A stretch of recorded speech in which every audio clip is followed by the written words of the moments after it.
कबीर दोहा, जो घर फूंके आपना, चले हमारे साथ। कहे कबीर फिर क्या करे, जो ममता का हाथ। एक अर्थ एवं व्याख्या।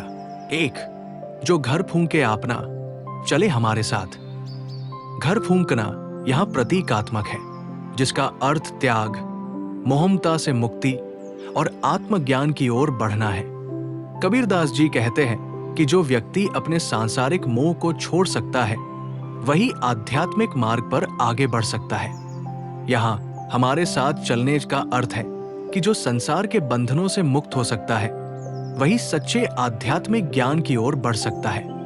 यदि कोई व्यक्ति मोह, अहंकार, लालच और भौतिक सुखों को त्यागने को तैयार हो, तो वही संतों, ज्ञानीजनों और सच्चे साधकों के मार्ग पर चल सकता है। जीवन में उपयोग। यदि हम सच्चा ज्ञान प्राप्त करना चाहते हैं, तो हमें मोहमाया, लोभ और अहंकार छोड़ना होगा।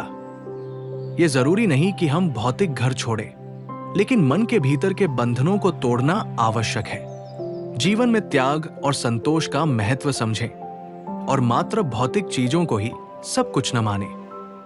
2, कहे कबीर फिर क्या करे, जो ममता का हाथ। कबीरदास जी कहते हैं कि जो व्यक्ति अभी भी मोह, ममता और सांसारिक बंधनों में जकड़ा हुआ है, वो सच्चे मार्ग पर नहीं चल सकता।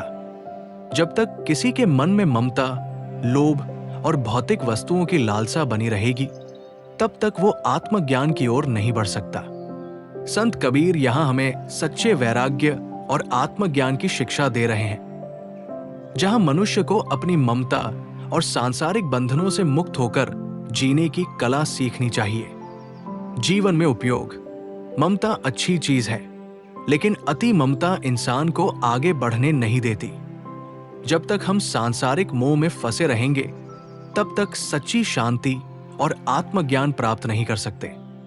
सच्ची भक्ति और ज्ञान पाने के लिए हमें स्वयं को मोह और अहंकार से मुक्त करना होगा। 2 सीख और संदेश। त्याग और मोह मुक्ति से ही सच्चा ज्ञान प्राप्त होता है। संसार के मोह में बंधे लोग कभी भी आध्यात्मिक शांति प्राप्त नहीं कर सकते।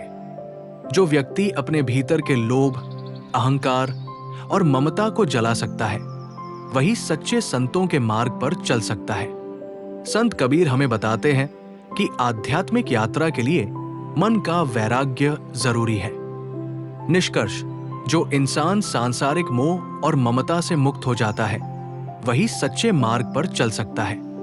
त्याग ही सच्चा ज्ञान है, और जब तक हम ममता और लोभ में फंसे रहेंगे, तब तक सच्चा आनंद नहीं मिलेगा। संतों के मार्ग पर चलने के लिए हमें मन के मोह का त्याग करना होगा। त्याग में ही सच्चा सुख है, और मोहमता में बंधा व्यक्ति सच्ची शांति नहीं पा सकता।